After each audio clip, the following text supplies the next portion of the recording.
Estamos de volta, queridos amigos. Vamos lá. Pessoal, vejam que interessante, né? Nós começamos aqui no nosso bate-papo fazendo a revisão tradicional. Falamos um pouquinho, né, sobre ideias de capacidade de ser parte, capacidade de estar em juízo ou capacidade processual, para que a gente pudesse, né, se situar nesse nosso tema, né, que é um tema extremamente abrangente. Nós falamos da figura do curador especial, nós falamos da questão relacionada ao consentimento do cônjuge, ou ao fato de que o cônjuge vai ter que figurar no polo ativo ou no polo passivo em determinadas situações. Falamos sobre o suprimento judicial em relação ao consentimento do cônjuge. Vejam com que evolução interessante, né, que nós estamos fazendo. E dentro dessa evolução, também é importante nós pensarmos, quando falamos de sujeitos do processo, nas pessoas jurídicas, nas pessoas públicas, não é? Como é que elas são representadas? Aliás, será que o correto é falar representação ou vamos tirar o re da frente e ficar só presentação? Não é verdade? Nos bancos acadêmicos, né, nas faculdades, eu tenho certeza que os nossos professores sempre fazem essa advertência. Olha, representação é uma coisa, apresentação é outra. E eu concordo plenamente. Embora o nosso CPC fale em representação, né? E eu estou falando do artigo 75. O 75 diz basicamente, serão representados em juízo ativa e passivamente. Serão representados. Ele não fala de apresentação. E é muito importante isso, pessoal, por quê? A gente faz essa distinção logo de cara e a gente já vai daqui a pouquinho para o 75. Quando a parte se faz presente em juízo, por meio dos seus órgãos, não existe tecnicamente representação. Repito, quando a parte se faz presente em juízo, por meio dos seus órgãos, não existe tecnicamente representação, mas sim presentação. Não é verdade? A gente fala, por exemplo, pessoal, a União, a Advocacia Geral da União, o Estado, o Distrito Federal, né, por seus procuradores. Quando a gente está falando deles, nós estamos falando de presentação. Vou exemplificar depois com outras situações para vocês. Nós estamos falando de presentação e não de representação. Porque na hipótese de presentação, eu não tenho necessidade de procuração. Eu não tenho necessidade de um mandato, nem de qualquer forma de outorga de poderes. Na apresentação, na representação eu preciso. Se eu quiser constituir alguém como meu advogado, obviamente ele será o meu representante. E obviamente ele terá que ter uma procuração, eu assinando essa procuração, conferindo a ele poderes. Na apresentação, quando o órgão está presente em juízo por meio de seus... quando a parte, se faz presente em juízo por meio dos seus órgãos, não é representação, mas sim presentação. Tá bom? Vamos dar uma olhadinha no 75, a gente vai entender melhor isso. Tá bom? Vamos lá. O 75 dizendo para a gente o seguinte, pessoal, e lembrando que o 75 também é um dispositivo muito, muito, muito cobrado em provas objetivas. Serão representados, né? O legislador chama de representação, mas eu já falei para vocês que difere de presentação. Ativa e passivamente. A União, pela AGU, né, diretamente ou mediante órgão vinculado, isso é presentação e não representação. A Advocacia Geral da União não precisa de uma procuração para tanto, não é? O Estado e o Distrito Federal por seus procuradores, o município por seu prefeito ou procurador, a autarquia e fundação de direito público por quem a lei do ente federado designar, massa falida pelo administrador judicial, herança jacente ou vacante, ela é representada por seu curador, o espólio é representado pelo inventariante. Inciso 8º, a pessoa jurídica por quem os respectivos atos constitutivos designarem, ou não havendo essa designação, por seus diretores.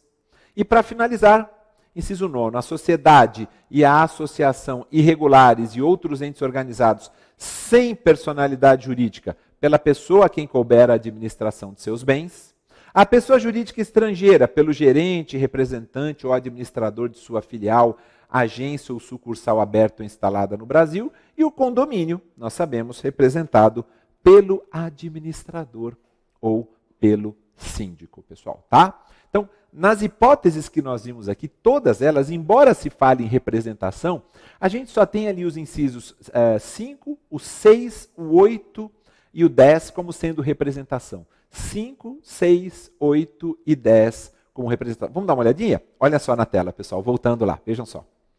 5, massa falida pelo administrador judicial. 6, herança jacente pelo curador. 8, pessoa jurídica por quem os respectivos atos constitutivos designaram, não havendo essa designação por seus diretores, não é? E 10, a pessoa jurídica estrangeira pelo gerente, representante ou administrador de sua filial, agência ou sucursal aberta ou instalada no Brasil. Então, representação são só 5, 6, 8 e 10. Os outros incisos são todos de presentação. Quando a parte se faz presente em juízo por meio de seus órgãos, não é?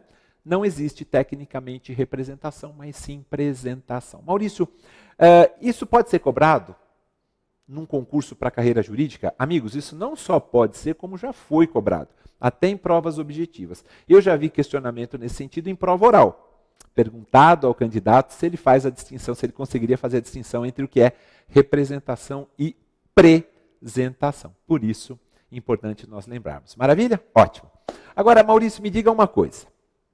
Saindo dessa questão da representação aí das pessoas jurídicas, né, desses entes públicos, etc., vamos supor, e eu não sei se o legislador previu alguma coisa nesse sentido, tanto para fins de instância originária, quanto para fins também de fase recursal, quer dizer, não só no tribunal de origem, melhor dizendo, no juízo de origem, como também na instância recursal, o legislador fez alguma previsão no sentido de que, olha, se for verificada a incapacidade processual, se for verificada a irregularidade da representação da parte, né, é possível conceder um prazo razoável para sanar esse vício?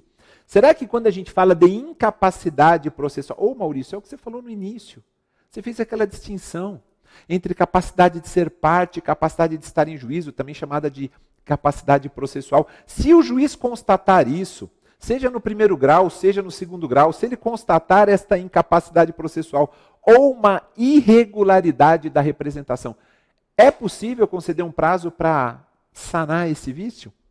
Pois é, meus amigos, perfeitamente possível, não é? É um vício sanável, a gente já fez menção, mas temos um dispositivo a respeito, que faz referência tanto à questão quando ela é tratada em primeiro grau, enfrentada em primeiro grau, quando também quando a questão é enfrentada em segundo grau. 76, vamos dar uma olhadinha na tela, ele é muito importante. Vejam só, amigos. Se por acaso, aí está, se por acaso for verificada a incapacidade processual ou a irregularidade da representação da parte. Por exemplo, amigos, está faltando procuração. Não tem procuração nos autos, não é? Se isso for constatado, o juiz vai suspender o processo e designa um prazo razoável para que seja sanado o vício. O CPC de 73, ele trocava vício por defeito. Era defeito que estava escrito lá. Não é? Ou seja, meus amigos, quando falamos de incapacidade processual, não é a incapacidade de ser parte, a gente já viu, né? E quando a gente fala de irregularidade da representação, nós estamos falando de vícios sanáveis. Seja na instância originária, vem o parágrafo 1º, seja em grau recursal. Qual é o procedimento, né? Diz o parágrafo 1º, olha, se for descumprida a determinação e o processo, que determinação é essa? Para sanar o vício. Se for descumprida, caso o processo esteja na instância originária, o processo vai ser extinto, se a providência couber a quem? Ao autor. O réu será considerado revel, se a providência couber a ele. E o terceiro será considerado revel ou excluído do processo, dependendo do polo em que ele se encontre, não é? Se está no polo ativo ou se está no polo passivo. Só fazendo uma observação em relação a esse terceiro, amigos, não se esqueçam, né? A denunciação da lide, por exemplo, É uma forma de intervenção de terceiros que pode ser formulada tanto pelo autor quanto pelo réu, apenas exemplificando. Voltando lá, pessoal, vejam só. Parágrafo 2º, né, tratando dessa questão de descumprimento da determinação para sanar o vício já em fase recursal, perante um TJ, perante um TRF ou um tribunal superior. O que o relator faz? Desde que tenha sido descumprida a determinação.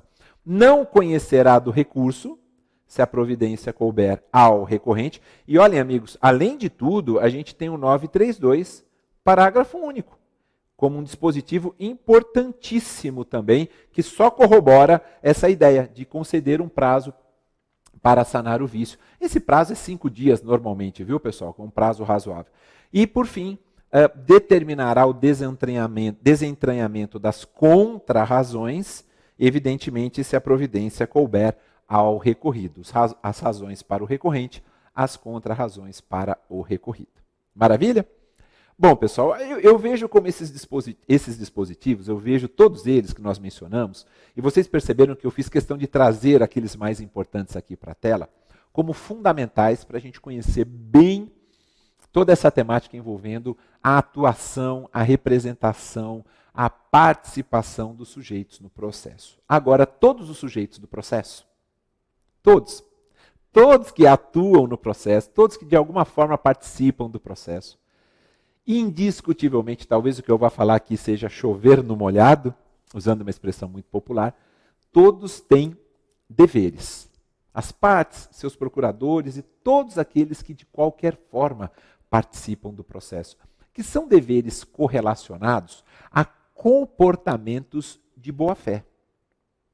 Ninguém pode demandar ou querer demandar pensando numa litigância de má-fé. A gente tem que pensar sempre na boa-fé, como o professor Miguel Reale, que foi o mentor do nosso Código Civil, sempre falou. Né? Ele disse assim, o projeto de lei 634/75, que se tornou o nosso Código Civil de 2002, vejam que foram 27 anos para ele ser aprovado, ele tem como o seu grande mestre o professor Miguel Reale.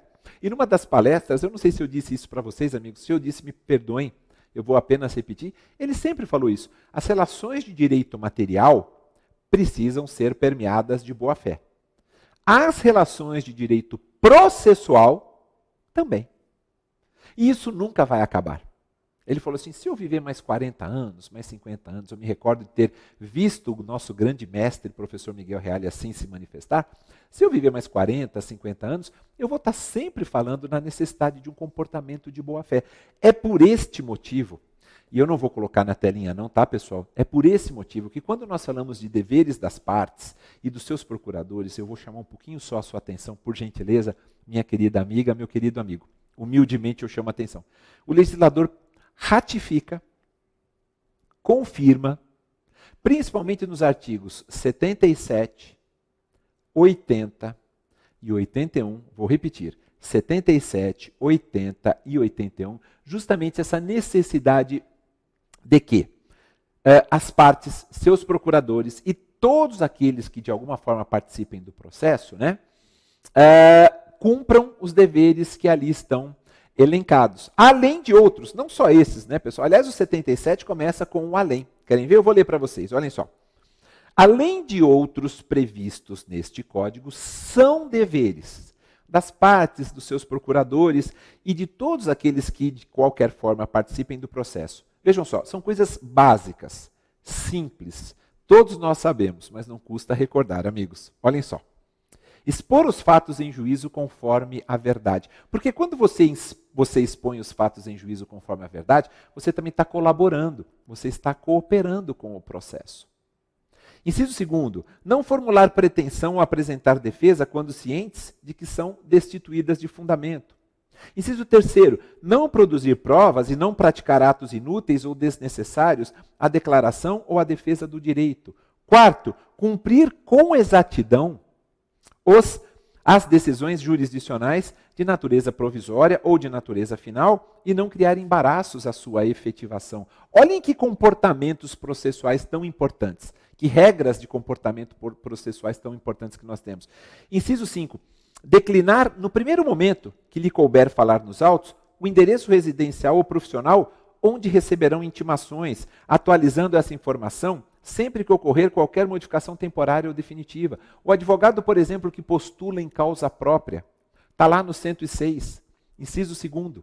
Ele é obrigado a comunicar qualquer alteração de endereço, sob pena de serem válidas as intimações enviadas por carta registrada ou por meio eletrônico, né? Quando o advogado postula em causa própria, apenas exemplificando, as partes precisam manter os seus endereços atualizados para fins de recebimento das intimações.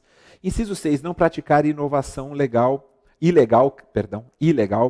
no estado de fato de bem ou do direito litigioso. Eu li só as hipóteses do 77, mas é para mostrar para vocês que não são só esses. Esse rol aqui, meus amigos, é um rol meramente exemplificativo. Nós temos outras posturas, outras condutas, né, que são elencadas também, evidenciando a necessidade de um comportamento de boa-fé ao longo do nosso CPC. O 77 é importante, como eu disse a vocês, o 80 e o 81, por quê, pessoal, também? Porque o próprio artigo 80, que fala da questão da responsabilidade das partes por dano processual, diz assim, quem é que é considerado litigante de má-fé? As mesmas ideias que nós já tínhamos no CPC revogado. Quem é que litiga de má-fé? Por exemplo, aquele que deduz pretensão ou defesa contra texto expresso de lei ou fato incontroverso. Aquele que também altera a verdade dos fatos. Aquele que usa do processo para conseguir o objetivo ilegal e por aí vai. E nós temos no 81 as sanções. Eu recomendo muito a leitura do 81, pessoal, para vocês, que diz assim, de ofício, silêncio.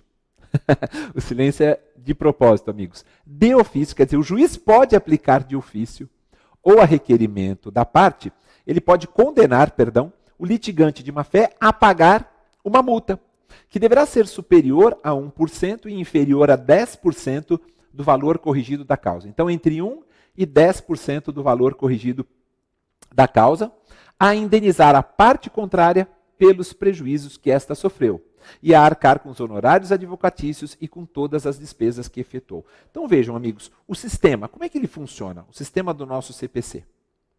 Ele funciona exatamente assim. Nós temos deveres que são estabelecidos, nós temos aqueles que são considerados litigantes de má-fé, se não respeitarem, obviamente, esse comportamento, né, de boa-fé processual objetiva, que está lá no capítulo das normas fundamentais, não é? Está lá no artigo 5º, está lá no início do nosso CPC, a necessidade de comportamento de boa-fé, e nós temos no 81 a punição, possibilitando que o juiz aplique de ofício. Não há nem necessidade de requerimento da parte para tanto. Tá certo? Pessoal, dito isso, o que é que eu separei para falar para vocês, já que nós estamos caminhando já, né? Caminhando e nos encaminhando para o finalzinho desse bate-papo. Tudo passa tão rápido que a gente não consegue, né, evidentemente, trazer tudo que nós gostaríamos, mas é claro que a gente espera também que os nossos materiais complementares sejam úteis, né? As videoaulas também complementam e os materiais também complementam. Eu queria falar com vocês a partir de agora sobre a questão dos procuradores, rapidamente, não é? Obviamente, a gente falar um pouquinho de sucessão das partes dos procuradores. Em seguida, nós vamos falar a respeito dos poderes do juiz. A gente fala também do MP, da Advocacia Pública e Defensoria Pública, aquilo que é mais relevante, mais importante, meus amigos. Sobre a questão dos procuradores, permitam fazer uma observação aqui agora, né? Recomendo muito a todos vocês a leitura de alguns artigos, principalmente o 104 e o 106. Quando a gente fala de procurador. Por quê? O 104 é aquele dispositivo que basicamente diz assim, olha, o advogado ele não será admitido a postular em juízo sem procuração. Todos nós sabemos. Mas espera aí, o CPC também não traz uma exceção? Sim, ele diz assim, olha, o advogado não será admitido a postular em juízo sem procuração. Mas, para evitar preclusão, decadência ou prescrição, para evitar isso, ou para praticar algum ato considerado urgente, pode fazê-lo sem procuração. Tem a regra e tem as exceções, não é, pessoal?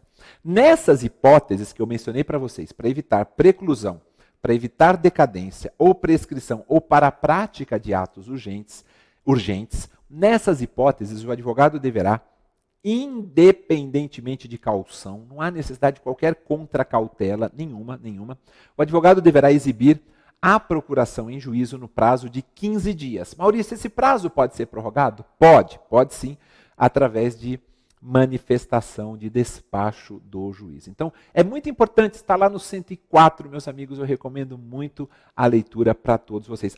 E se por acaso o ato praticado não for ratificado? O ato não ratificado, amigos, ele será considerado ineficaz relativamente àquele em cujo nome foi praticado. E o advogado vai responder pelas despesas e por perdas e danos e ainda pode responder até administrativamente, mediante o Conselho de Ética, perante, melhor dizendo, não mediante, perante o Conselho de Ética da Ordem dos Advogados do Brasil. Repito, o ato não ratificado, se não for confirmado esse ato. Por quê? Porque foi praticado por alguém que estava sem procuração. Não é?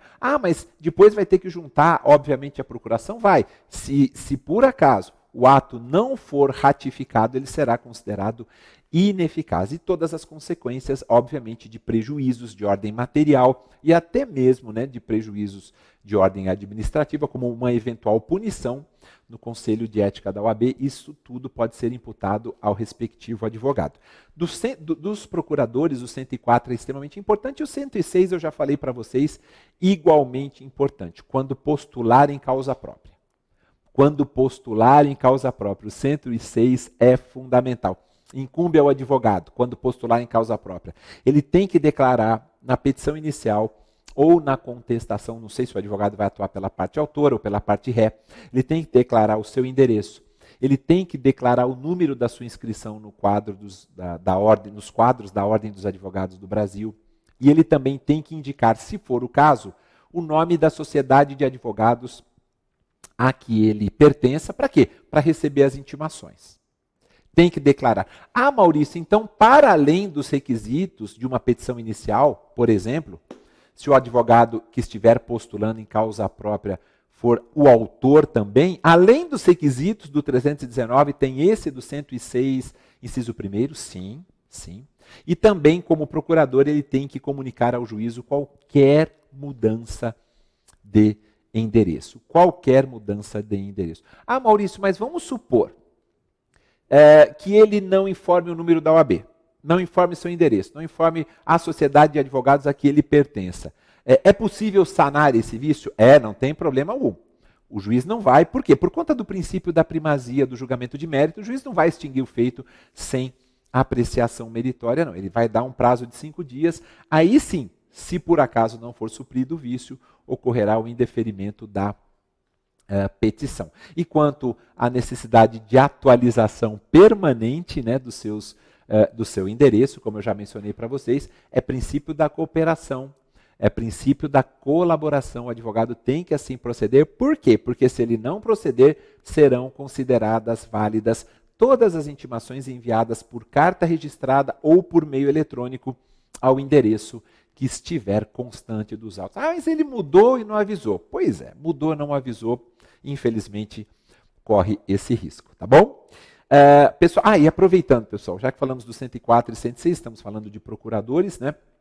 Não se esqueçam da questão relacionada à sucessão das partes e dos seus procuradores. Sucessão das partes e dos seus procuradores. Maurício, sucessão processual é uma coisa, substituição processual é outra, sem sombra de dúvidas.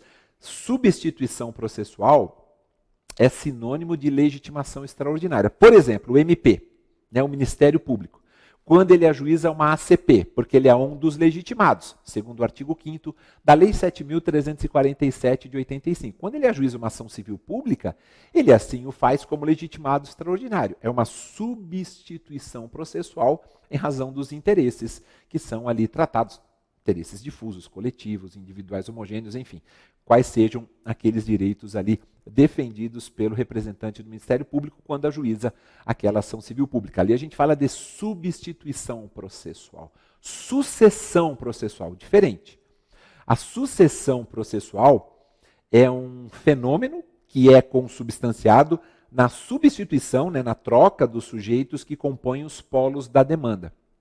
Sempre que um sujeito que compõe o polo ativo ou que compõe o polo passivo é retirado da relação jurídica processual, por conta de um falecimento, por exemplo, de um óbito, não é?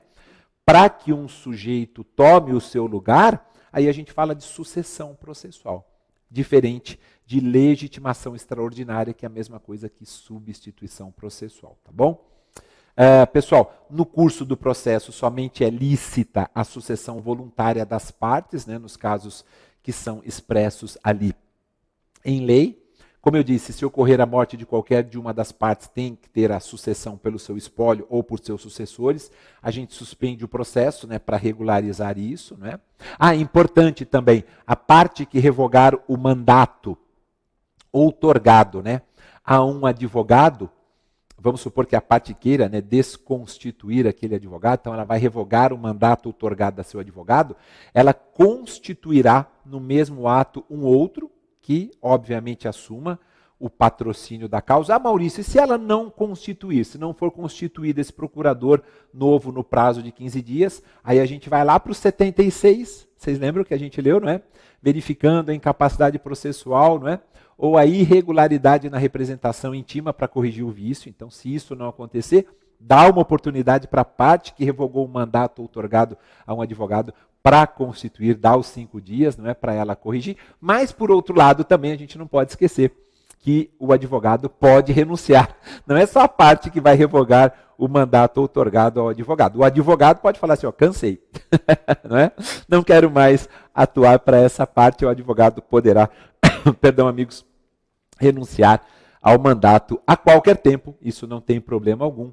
Durante os 10 dias seguintes, né, depois que obviamente houver a comunicação à parte para que ele nomeie um sucessor, durante os 10 dias seguintes o advogado continua a representar o mandante, né, até para evitar prejuízos para ele. Então o prazo que o legislador fala, olha, tudo bem, você não quer continuar mais representando, né, o seu cliente, mas vai continuar ainda por 10 dias o representando para evitar prejuízo. E esta comunicação que o advogado tem que fazer, amigos, à parte, dizendo que ele está abrindo mão, né, renunciando ao mandato, ela é dispensada quando a procuração tiver sido outorgada a vários advogados e a parte continuar representada por outro, tá bom? Aí não há necessidade desta comunicação, apesar, né, de ter ocorrido a renúncia, tá certo? Amigos, falamos dos procuradores, falamos de substituição, de sucessão, quanto ao juiz, eu recomendo muito a todos vocês, amigos, uma leitura atenta do artigo 139. Por quê? Porque o 139 trata dos chamados poderes do juiz. Eu não entendo que nós tenhamos que falar só de poderes. Nós falamos de poderes / deveres, ou poderes hífen deveres. A todo poder corresponde um dever. A todo poder corresponde um dever. Maurício, o 139 tem 10 incisos. O 125, que era esse artigo correspondente no CPC de 73, tinham 4 incisos. Por que tantos poderes para o juiz? Esse CPC de 2015 é um CPC dos juízes. Não, amigos, não é. CPC não é de juiz, não é de advogado, não é de MP, não é de advocacia pública. CPC do jurisdicionado. É que os poderes foram ampliados. Sem sombra de dúvidas, não é? O 139, por exemplo, no seu inciso 4, diz o quê? Que o juiz dirigirá o processo conforme as disposições deste código, incumbindo-lhe determinar todas as medidas indutivas, coercitivas, mandamentais ou subrogatórias necessárias para assegurar o cumprimento da ordem judicial, inclusive em relação às obrigações pecuniárias. É por isso que o 139.4 é utilizado para apreensão de passaporte, apreensão de CNH, bloqueio de cartão de crédito nas execuções, porque o 139, inciso 4, possibilita isso. Mas é claro, eu repito, amigos, que a todo poder corresponde um dever, né? O juiz tem a obrigação de assegurar às partes igualdade de tratamento, princípio da isonomia, artigo 7º do nosso CPC, também das normas fundamentais, velar pela razoável duração do processo, prevenir, reprimir qualquer ato atentatório à dignidade da justiça, né? Indeferir aquelas postulações meramente protelatórias, enfim, o 139 é um rol de poderes conferidos ao juiz, não é? Que nós sabemos muito bem. Nós temos também, dentre os dispositivos relacionados a esses poderes. Aliás, deixa eu pegar aqui, pessoal, lembrei. No 139 tem um inciso muito importante que eu queria falar com vocês, pessoal. Esse eu faço questão de ler. Nem vou colocar na tela, embora eu tenha preparado, mas esse eu queria muito a atenção das queridas amigas e dos queridos amigos. Por gentileza. Meus amigos, vejam só, que é o inciso 10. Diz assim, que é um dos poderes do juiz, né, que incumbe a ele, quando se deparar com diversas demandas individuais repetitivas, oficiar o MP, oficiar a Defensoria Pública e, na medida do possível, outros legitimados a que se referem qual artigo? Um que eu acabei de falar agora, o 5º da Lei da Ação Civil Pública e o artigo 82 da Lei 8.078 de 90, que é o nosso Código de Defesa do Consumidor, oficia para esses entes, se for o caso, como são demandas individuais repetitivas, se for o caso, para que eles promovam a propositura da ação coletiva respectiva, tá bom? Muito importante isso. Não se esqueçam do princípio da distrição também. Eu disse, o que é isso, a distrição? A distrição com D mudo, né? É isso mesmo, pessoal. A distrição, correlação ou congruência, que significa que o juiz tem que decidir a lide nos limites propostos pelas partes, não é? Para que não tenhamos uma decisão ultra, extra ou citra petita, não é? Nós sabemos muito bem, então, o princípio da distrição, o juiz está vinculado ao objeto, ao pedido, aquilo que fora postulado pelas partes. E o juiz está vinculado também às partes do processo, aos sujeitos do processo. A congruência ela é tanto objetiva, a distrição ou correlação, quanto subjetiva. Objetiva em relação ao pedido, subjetiva em relação aos sujeitos do processo. Amigos, as causas de impedimento e suspeição do juízo, importantíssimas, 144, 145, a gente está falando da figura do juiz, muito, muito, muito importante. Maurício, impedimento do juiz é causa absoluta de parcialidade, todas aquelas que estão no 144. Causa absoluta de parcialidade, significando dizer que basta a ocorrência de uma das causas previstas no 144 para que o juiz seja afastado da condução do processo. Não é necessária a pesquisa a respeito da influência, né, gerada na imparcialidade do juiz naquele caso concreto. O STJ até afirma que as causas de impedimento se constituem numa hipótese de nulidade absoluta, né, na qual é presumida a parcialidade do juiz. Em causas de impedimento, a gente está falando de questão de ordem pública, né? Então o juiz pode reconhecer o seu impedimento, se ele se enquadrar numa daquelas situações do 144 de ofício, e as partes podem arguir a parcialidade do juiz a qualquer momento do processo. Maurício, e depois do trânsito em julgado? Se tiver conhecimento deste impedimento, aí é um vício de rescindibilidade, você pode ingressar com a rescisória. A ação rescisória, artigo 966, inciso 2º. Artigo 966, inciso 2º do nosso CPC. E a suspeição, Maurício? 144, impedimento. 145, suspeição. Suspeição é uma forma menos grave, podemos assim dizer, né, de parcialidade do juiz.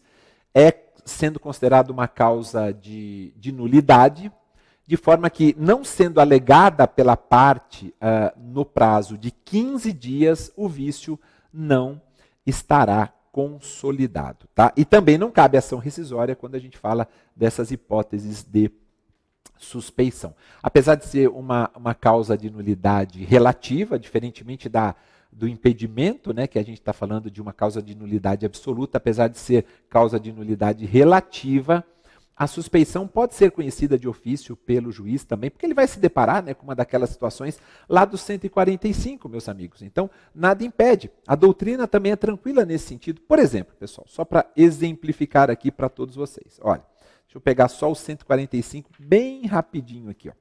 Vamos supor, aqui, 145, está aqui, ó. Amigo íntimo ou inimigo de qualquer das partes ou de seus advogados. Se o juiz perceber isso, pronto, não tem problema, reconheça de ofício, né? E decida, né, obviamente, se afastar do processo desde que apresente essa justificativa legal. Maurício, como é que eu alego impedimento ou suspeição? Não é mais por exceção, né? É uma mera petição. No prazo de 15 dias, a contar do conhecimento do fato, a parte vai alegar o impedimento ou a suspeição numa petição específica dirigida ao juiz do processo, indica, obviamente, na petição o fundamento aí da recusa, pode instruir com documentos, né, em que se fundar a alegação e também até apresentar rol de testemunhas. Então, impedimento e suspeição, a parte, por mera petição, tá bom, amigos? Não tem mais exceção. E todos os motivos de impedimento e de suspeição eu aplico ao MP, eu aplico aos auxiliares da justiça. Quem são esses auxiliares da justiça, Maurício? Bom, escrivão, chefe de secretaria, oficial de justiça, perito, conciliador, mediador, são tantos, né? Depositário, contador judicial, todos eles, né? Os motivos de impedimento e suspeição se aplicam ao MP, quando eles estiverem, então, atuando como parte ou fiscal do ordenamento jurídico, aos auxiliares da justiça e aos demais sujeitos imparciais do processo. Esse incidente ele é autuado em separado, não suspende-se o processo, não há necessidade de suspender o processo por conta disso, né? Ouvindo-se, então, o arguido no prazo de 15 dias e facultada a produção de prova quando for necessária. Maurício, se eu quiser alegar impedimento, suspeição em segundo grau, aí os tribunais normalmente têm essas regrinhas procedimentais, né, porque é em segundo grau, previstas nos seus respectivos regimentos internos. Maurício, arguição de impedimento ou de suspeição de testemunha. Já está lá no 447, parágrafo 2º, 447, parágrafo 3º, e contradita de testemunha está lá no artigo 457. Para a gente fechar, meus queridos amigos, MP, Advocacia Pública e Defensoria Pública. Informações importantíssimas, vocês sabem bem. Gozam os três entes, MP, Advocacia Pública e Defensoria Pública, gozam do que, amigos? Gozam da prerrogativa de prazo em dobro para todas as suas manifestações. Segundo, gozam também da prerrogativa da intimação pessoal para todos os atos, né, do processo, intimação pessoal que se dá por carga, remessa ou meio eletrônico. E para finalizar, meus amigos, eu vou pegar aqui só um dispositivo para vocês, deixa eu só rapidamente aqui abrir, que é o artigo 187. E eu aplico isso tanto para, ele está relacionado à Defensoria Pública, eu aplico tanto para a Advocacia Pública quanto para o MP. O 187 dizendo, o membro da Defensoria Pública será civil e regressivamente responsável quando agir com dolo ou fraude no exercício das suas funções. É a mesma regrinha, esse 187, que a gente tem lá no 184, que diz assim, o membro da Advocacia Pública será civil e regressivamente responsável quando agir com dolo ou fraude no exercício de suas funções. E se a gente for olhar um pouquinho para lá, para o MP, a gente vai para o 181, que diz assim, o membro do Ministério Público será civil e regressivamente responsável quando agir com dolo ou fraude no exercício das suas funções, tá certo? Eu tentei tratar aqui, meus amigos, da maneira mais responsável possível, tenho absoluta convicção disso, das principais características inerentes à atuação dos sujeitos do processo. Passamos por quase todos eles, a gente vai fazer uma revisãozinha rápida no nosso próximo bate-papo, espero que tenha sido proveitoso, tá bom? Muito obrigado pelo carinho de todos, meus amigos, a gente se vê no próximo bate-papo, forte abraço, fiquem com Deus, até lá.